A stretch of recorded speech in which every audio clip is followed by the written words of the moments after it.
It's moments before the grid forms for the Hungarian Grand Prix. The track is wet after morning rain. On the lap to the grid, Max Verstappen pushes to find the limit of grip. And on Red Bull's team intercom, boss Christian Horner remarks on reasons as to why his star driver appears to be all over the shop. You've got no tyre temperature or something because he's slithering around all over the place. And then... Okay, we've got a car in the wall. I hit the wall. Max is in the barriers at turn 12. I think we've got suspension damage. Horner and the engineers then make the call that would prove decisive, that Max should not come into the pits, but go to the grid as planned. Drive to the grid. Okay, well, it's suspension, everything. So the theory was get the car onto the grid and then evaluate how much damage we've got. If we could do the work in time, he would start from his grid position. And what follows is perhaps the finest example of teamwork we've ever seen in Formula One. This is teamwork, ladies and gentlemen. This is teamwork. The early damage report looks bad. Chief Engineer Paul Monaghan, Sporting Director Jonathan Wheatley, and Chief Mechanic Phil Turner discuss. Video shows the push rod has gone. Might be able to do the push rod, might be able to do the track rod, but the rest of it, forget it. That's it so far. So it gets a track rod and a push rod.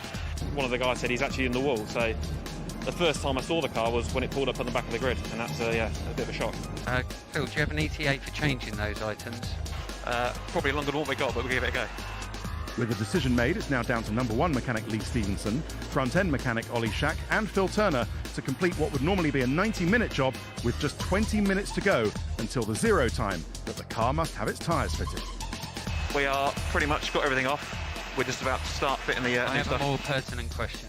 At what point do we abandon this so that we comfortably get the car off the grid before the... Do we need 4 minutes to clear that car off the grid? Yeah, about that.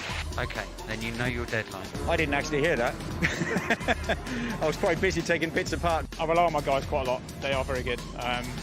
And they're very sort of universal. They can do front end, rear end, so I knew that these guys could do the job. Meantime, Max's engineer, Giampiero Lambiase, decides to take his driver's mind off the panic with a bit of mundane routine. Radio check, Max. Radio check. Loud and clear. Max went off to do his thing. It was important he cleared his head. You know, didn't worry about it and just focused on the race and let them do their job. It's not just changing those two parts that broke. It's actually to get to those two parts, because these cars are not made to take apart very quickly, the same as an aircraft, you know. So there's a lot of things you've got to remove to actually get to the parts we wanted to change. Phil, status update, car 33. Yeah, just put the drum on, just have to put the wheel on. Okie dokie. 30 seconds until wheels need to be fully fitted. It got within about 28 seconds of not happening. I think we had 28 seconds left. 28 seconds. 28 seconds. Still over 20 seconds, plenty of time. GP confirm all 4 wheels fitted. Okay, confirm. Yeah, we're done, John.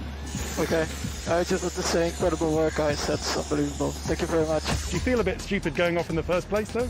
Well, it was not one of my finest moments, but yeah, these things happen. The commitment that went into that, seeing that sweat dripping off these guys, the pace at which they were working was just phenomenal. It was good to actually have the car out on the race in the first place, but then to see the amazing start he had, and then to sit there in P2 for pretty much the whole of the race and get across the line at the end and just have that satisfaction of, you know, the feeling that we made that happen was just amazing. The repaired Red Bull racing car went on to finish second, splitting the mighty Mercedes.